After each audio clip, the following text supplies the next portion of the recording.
says the way that Shabbos Bereshis will go, that's the way the whole year goes. And one of the reasons why Shabbos Bereshis is so significant in regards to the entire year is because Shabbos Bereshis talks about creation and divine providence. And really that's the essence of what life is about, and our purpose in this world is all connected to Shabbos Bereshis and God's governance and providence. And therefore, I want to share with you an unbelievable story about divine providence. And really, it's a kind of story that you can't really believe the story. It's just mind-boggling. However, the one who shared the story, Rabbi Harnstein, did such an amazing job in tracking every detail of the story. So this story is an authentic and true testament to divine providence, as Baal Shem Tov taught, that even the leaf blowing in the wind is by divine providence.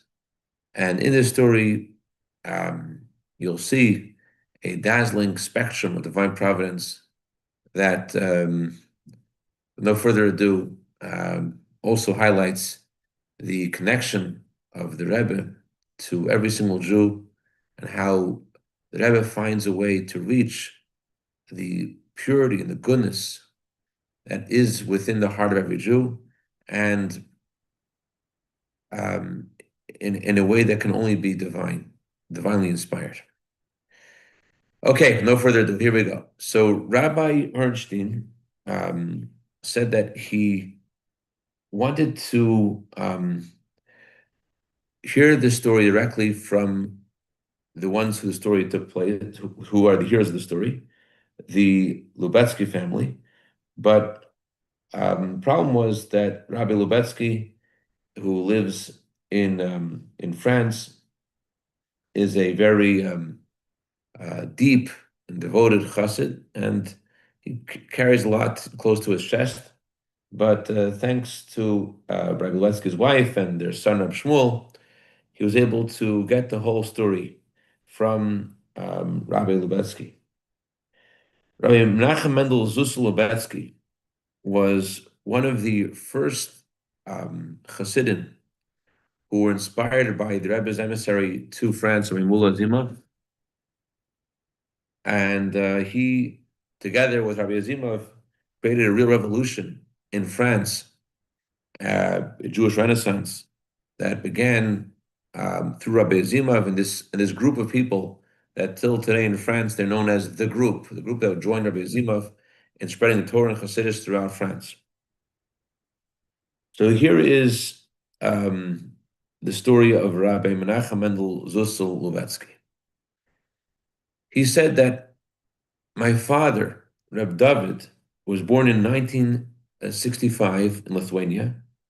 And when he was a very young child, his family moved to southwest Poland to a city called Sosnowiec. Sosnowiec was on the border of Auschwitz. And his family, my father's family, were more or less observant. And they also could trace their lineage back to the Maharal. So many years before the outbreak of the Second World War, my father was a soldier in the Polish army. My father was tall and strong and broad. And because of this, they gave him various tasks that they wouldn't give to other soldiers.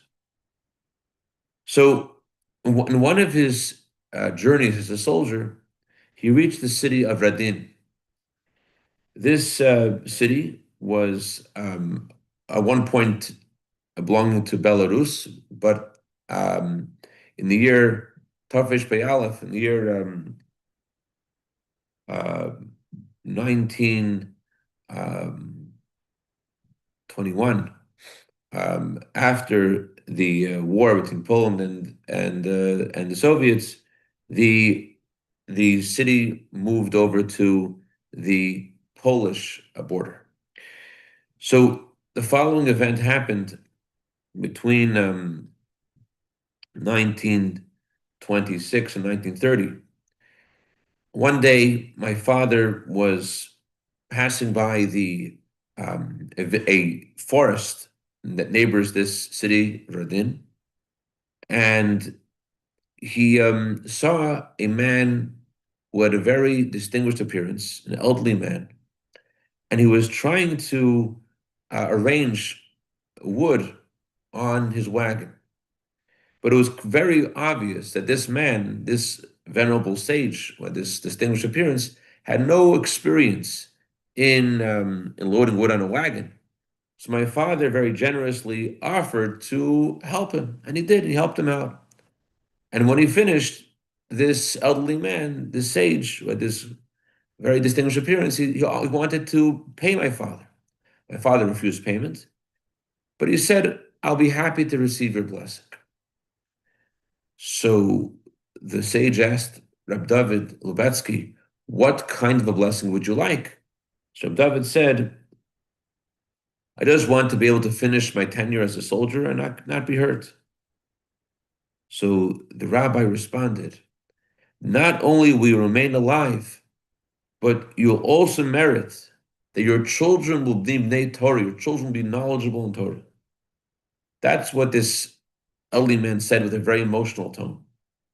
My father said, "Amen," and that was the end of this unusual episode.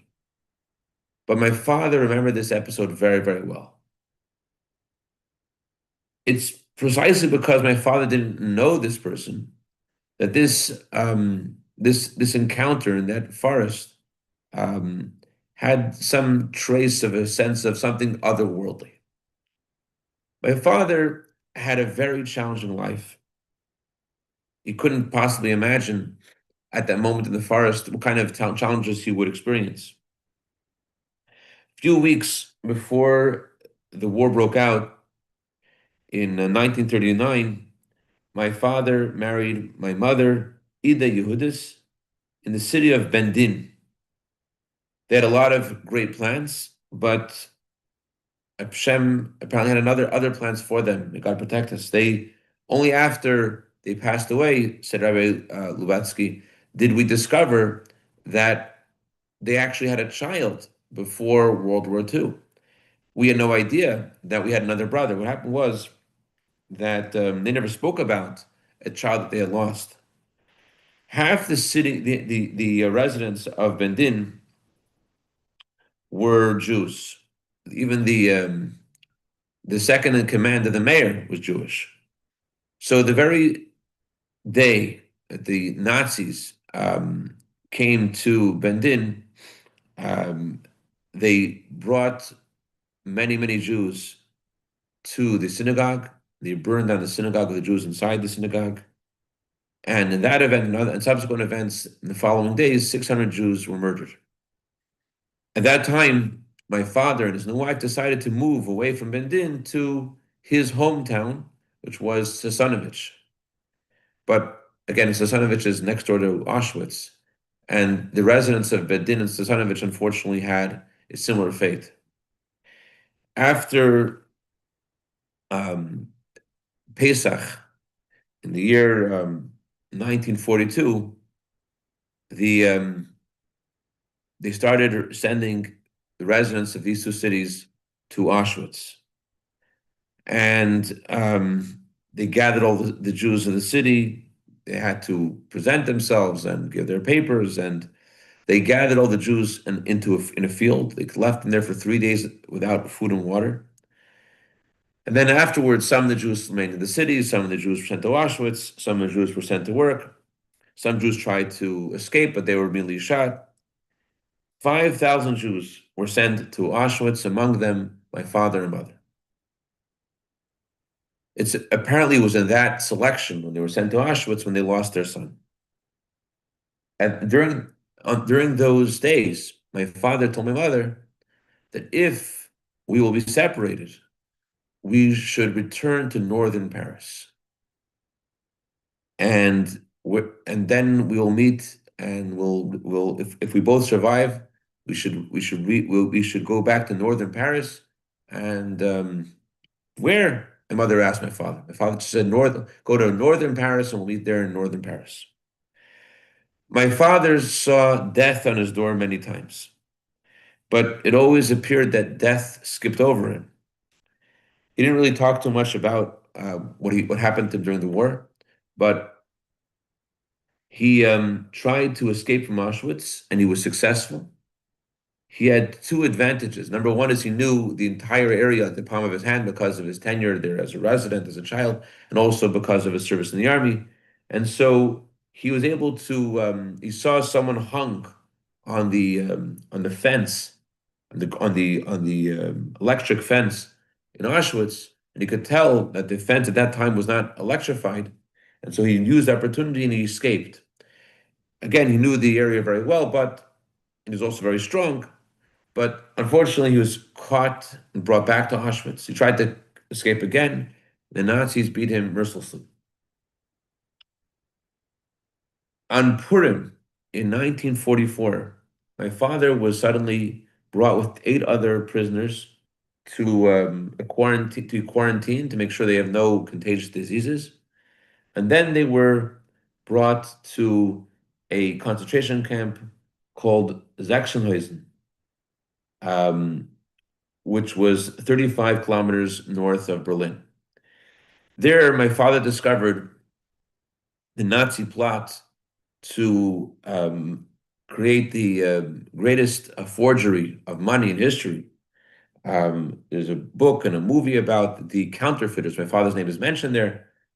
And basically, Germany was trying to take down the finances of England and America by making false money. And because my father had experience in printing, so he was kept alive. The Nazis saw him as someone valuable. He was part of the helping to forge and to print this false counterfeit money. And so, of course, their plan was to kill him as soon as they didn't need him anymore. But Hashem had a different plan. And Baruch Hashem, at the end of the war, he was taken to Bergen-Belsen, where he survived and was released until in 1947. My mother's survival is less colorful. She had the appearance of a non-Jew and as a Polish resident, as a Polish citizen, and she posed as a Polish citizen. Besides the concentration camps that the Nazis had for Jews, they also had concentration camps for Polish citizens. The conditions there were somewhat better, a lot better. They didn't systematically try to murder all the Polish citizens, but there were difficult. It was difficult to be there. My mother survived pretending and posing as a Polish citizen. She didn't look Jewish, and she worked as a dental hygienist. And so she was working in this even before the war began. And so the Nazis saw her also as beneficial to keep alive, so she could also work in dentistry. So at the end of the war, my uncle, Mr. Herman Heller, my mother's brother, he also had a Polish appearance, and he also was a very successful businessman and in general a big chevreman. He knew how to get around, and he used his expertise and wherewithal to get control of an ambulance, and he drove around through the various camps until he tried to find relatives, and he found my mother and other relatives. Um, he located another sister and her daughter. So my mother asked Mr. Herman if he could take her, as she had agreed with her husband, to northern Paris. And so 2 years had passed already from the end of the war, but she was still hoping to meet him. She thought, even if he's alive, how will he find me in the middle of Montmartre, in the middle of there's 500,000 people just in this neighborhood. There are other neighborhoods. How will my husband possibly find me in the middle of Montmartre in Paris? But one day, my mother went down to the post office to check the mail. Maybe there's some news. Maybe there's a sign of my husband. It's been 5 years since they last saw each other.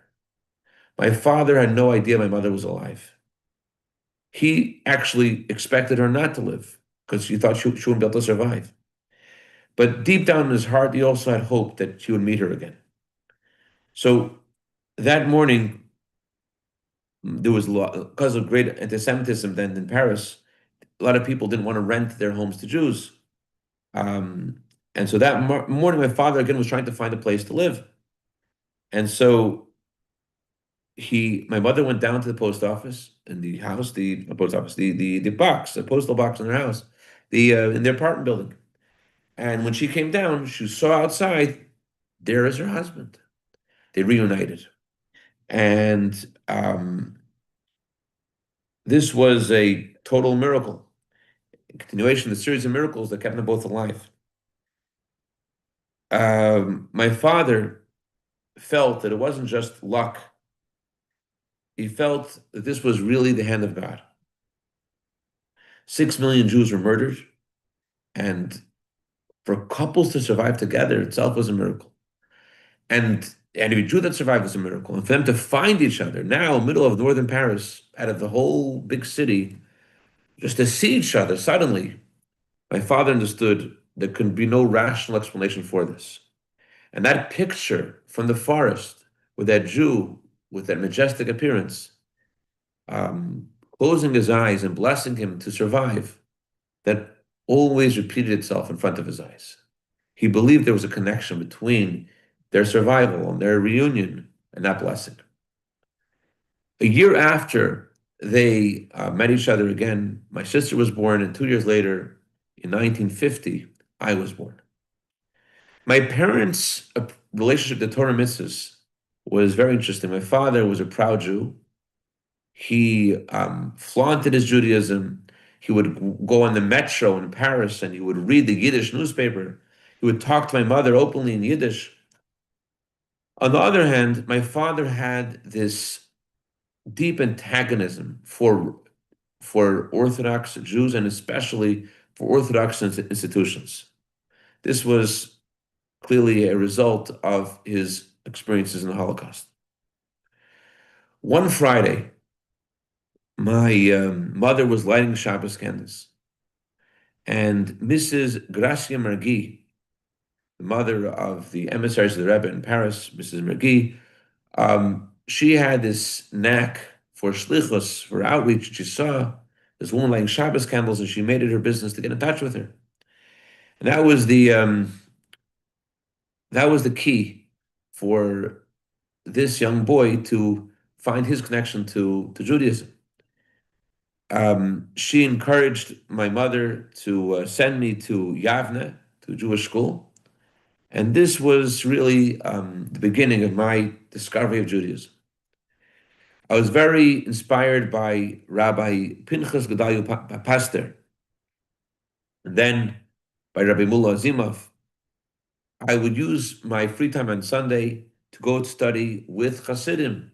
I would go to Brunois, the yeshiva of Chabad in France, and mainly I studied with Rabbi Mullah himself, Rabbi Mullah Zimov.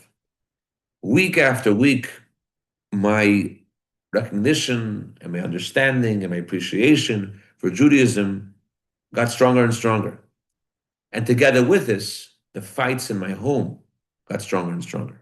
My father would not agree, no matter what, for me to go to yeshiva. He didn't like me going to yeshiva on Sunday either. And when I wanted to try to change things in the kitchen because of different kosher concerns, there was not a positive response. With Ramullah's advice, I wrote to the Rebbe about the difficulties I have at home. It became so difficult that I couldn't write my home address because my father would take the letters from the Rebbe and he would just throw them out without showing them to me. So I never saw them. The letters that the Rebbe sent me, I never saw till today. And therefore, I wrote instead the address of either Rabbi Zimov or Rabbi Pastor. And every time I wrote to the Rebbe on my birthday, the Rebbe responded to me. I started writing them on my birthday in 1966. And again, I wrote to the Rebbe when I turned 17 in 1967. And I wrote about all the difficulties I was having keeping kosher. And I thought to myself, perhaps I could be more lenient about the laws of kosher, considering the antagonism that I'm experiencing, considering the upset it's causing the whole family. And I wrote my address, um, for my address, I put my pastor's address. Um, and before Pesach that year, my pastor invited me to his home, and told me very excitedly that a letter had come back from the Rebbe. The letter has three parts. The first part, the Rebbe gives me the traditional blessing and encourages me to keep the customs you're supposed to do on your birthday. And then there's a second part. Um, in regarding your question, you must arrange things so that you only keep kosher, you only eat kosher food. And then there's a third part of the letter. It's best that you study in the yeshiva. Forgive me for my mispronunciation of the city. This I'm just trying to read it as it says it here in this article, how it sounds. You should study the Rebbe says, study in the yeshiva of Exela Ben, or in one of the yeshivas in Israel. Either study in the yeshiva of Exela Ben or one of the yeshivas in Israel. And Rebbe wrote Exela Ben in his handwriting. The letter itself was printed, but the specific yeshiva that Rebbe suggested, Exela Ben, that yeshiva, Rebbe wrote in his handwriting. Now, this yeshiva was uh, very, very far from Paris. The natural place that if he was going to go to a yeshiva, first of all, there was no chance he'd go to yeshiva. His parents wouldn't let. But if he were going to go, if he would go to yeshiva, it would make more sense for him to go to leave Paris and go to Benoit. Benoit is less than an hour by train from Paris. I think, if I remember correctly, I studied in Benoit myself, thank God, and I think it's about 30, 40 minutes, if I remember correctly. Anyway, so why would he go all the way to Exla Ben, which the official name of the yeshiva is Chachmei Tzarfas, the wise of France, but the name it's called by, people call the yeshiva Exla Ben. Better studying Exla Ben there. It says, or one of the yeshivas in Israel. Why Exla Ben? Exla Ben is not close to Paris at all. Exla Ben is a good 7-8 hour train ride from Paris.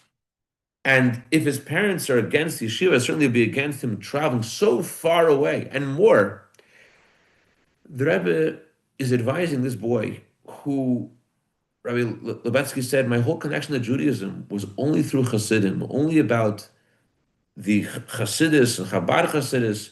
And that's what attracted to me. That's what inspired me. Why did I deserve to be sent to this yeshiva, which is a non-Chabad yeshiva? It's far from it. And why would I, who my whole excitement about Judaism is Hasidus, why would the Rebbe send me? What did I sin? What did I do wrong that the Rebbe send me to this yeshiva? And then the Rebbe wrote, or a yeshiva in Israel. Well, how can I get to Israel? The only way I could go to Israel is if my parents would assist me getting a passport. They certainly wouldn't be interested in me going to Israel. But in France, the Rebbe left no other option. The only place I can go is to Aix-les-Bains. So what am I doing? I can't go anywhere. I can't go to yeshiva because my parents won't let me. It's illegal. I knew that I was under the age of 21. I couldn't just make decisions myself. If I would try to call the yeshiva myself and ask to be accepted, they would accept me. They would say, "You have your father call." That's what happens. Unless a child is orphaned, why would a boy call the yeshiva himself to ask to be accepted? So at that point, Rabbi Lubatsky says, I already had a clarity that whatever the Rebbe says is what you have to do. I already knew that's the way it is. I knew this is the truth. What the Rebbe is saying is the truth from Hashem. So I asked Rabbi Zimov, what am I supposed to do? Rabbi Zimov says, he looked at the letter very carefully. And he said, there's no other option. You have to go to Exelman. That was making it very clear here. So I'm not going to be able to get a passport without my parents accepting. I'm not going to be able to go into this yeshiva because the yeshiva would never accept me. So what am I supposed to do? So at that time, I learned a lot from a certain chassan named Rabbi Tzvi Leib Levin, who lived then in France. When he heard the Rebbe's surprising instruction, he said, I'm going to take it upon myself to arrange this. At that time, the head of the yeshiva, the Rosh Yeshiva of Ex-Laben, was a Rabbi Chaim Yitzchak Chaikin, who was a student of the Chafetz Chaim. Rabbi Tzvi Leib got Rabbi Chaikin on the phone, and he tells him, you have to accept this boy. He wants to study, but his father doesn't want him to study in yeshiva, but he wants to. Please accept him. So why does his father want him to come? So he told him the truth. His father actually doesn't like religious Jews, doesn't like religious institutions. So Rabbi Chaikin is like, but why are you calling me and asking me to accept into the yeshiva? The guy is going to call the police, and I'm going to be arrested for kidnapping. It's illegal to accept this child to a school without the parents accepting. You can't get me in, you can't ask me to do this. This is ridiculous. And second of all, why are you calling me and not bring him to the nearby yeshiva to Paris? Why don't you send to the Chabad yeshiva there in Rwanda? Why are you calling me? So Rabbi Levin probably didn't tell him that this was Rebbe's direct instruction, but he did tell him. He spoke to him in the heart, and he said to him, listen, you have to understand something. I come from Russia, where we study Torah on the ground. We risked our lives. The maximum you'll get from the police is a fine. It won't be so pleasant, but you have to save this child. You have to take him to yeshiva. It wasn't so logical. It didn't make any sense. But Rabbi Chaikin accepted it. Rabbi Chaikin took the boy in the yeshiva. It must have been that this Rabbi Levin spoke to him from the heart and soul, and it reached the heart and soul of Rabbi Chaikin, although it didn't make sense. So all of Rabbi Lubetsky's friends told him, don't share with your parents what you're doing until you already started learning. Don't tell them what you're doing until you get there. So he moves to the yeshiva in Ex-Laben, and he is, sure enough, he sends a message to his father. Here I am, I'm studying this yeshiva, I just want to let you know, having a great time here. His father was incensed. His father blew into a rage. His father said, I'm coming down there to get you. You can't be in this yeshiva. This is illegal. This is kidnapping. So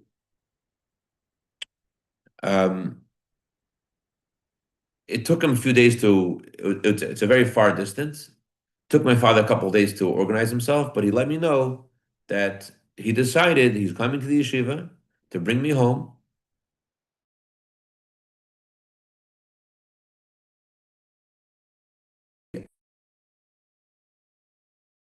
They're going to get.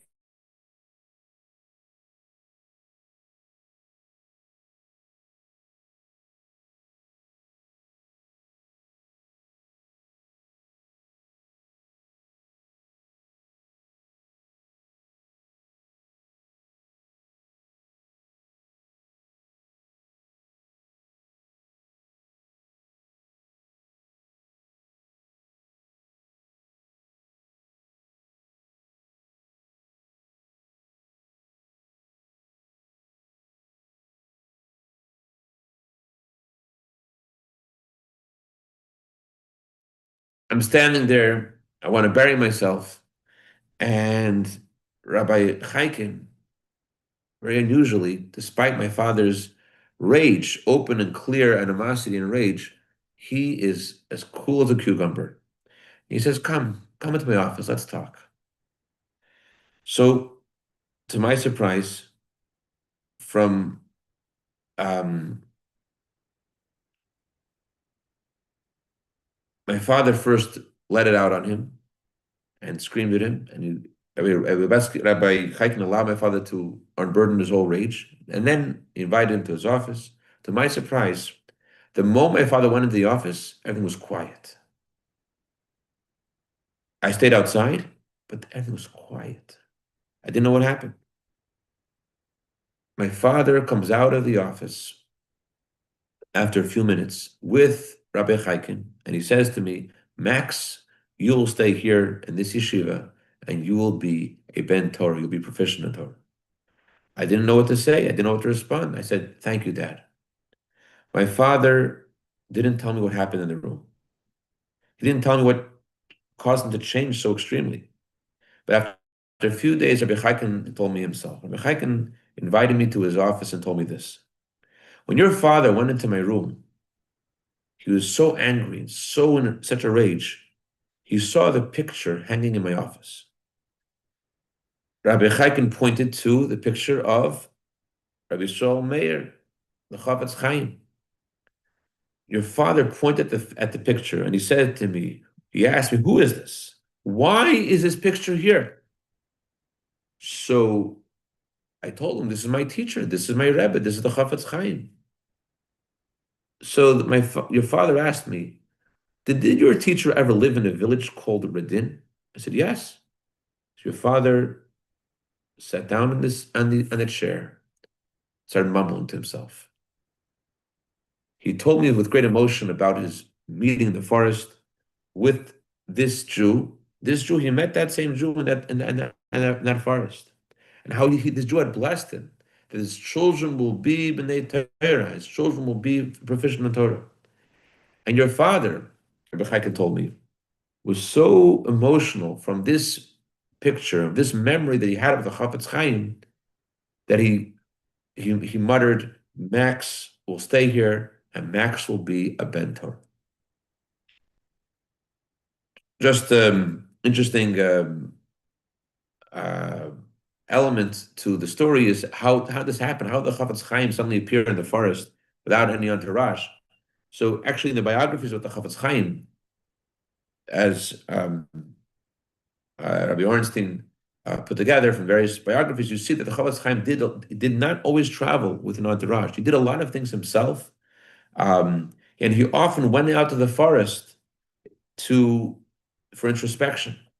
So this fits very well with what we know about the Chavetz Chaim, that he just happened to be there in the forest and had some wood there for whatever reason, and he met David Lubetsky there.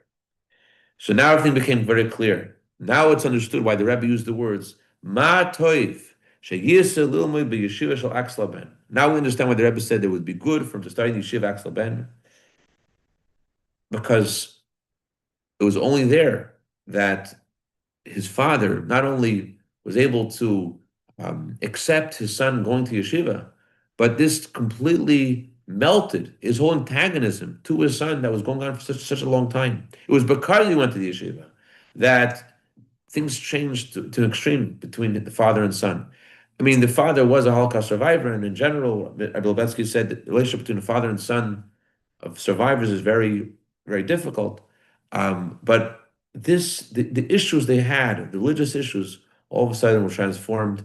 That moment in the forest with the Chavetz Chaim was clearly part of the process of this whole family, children and grandchildren, coming to Torah as a Chavetz Chaim promised, and through the Rebbe's blessing, he indeed studied in yeshiva, and today, thank God, a whole dynasty of Chassidim, of Bnei Torah, the person of Torah as a blessing of the Chavetz Chaim. And this story really highlights how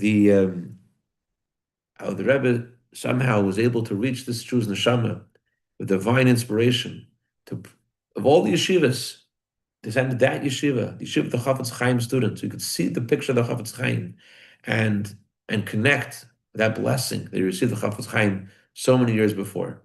This is what Mashiach is going to do. Mashiach is going to reveal in every Jew the connection to Hashem. As it says, on that day, the shofar will be blown. And until that day comes, till that moment comes, Mashiach comes, we have to begin and reach out to other Jews, realize there's something there in every Jew, the spark of Mashiach in every Jew. And it's happening. The shofar has been blown already. As Rebbe said already from the 6-Day War, inspiration already started then. The inspiration of coming Mashiach already began then, the 6-Day War. Main thing is we should see the inspiration of coming Mashiach, Karav Mamish. And we should, as the Rebbe said, the way you approach this Shabbos, that's the way the whole Shabbos, the whole year goes. We should set ourselves up with the clarity of divine providence. in our lives, heading towards the coming Mashiach, B'Karav Mamash Mamash.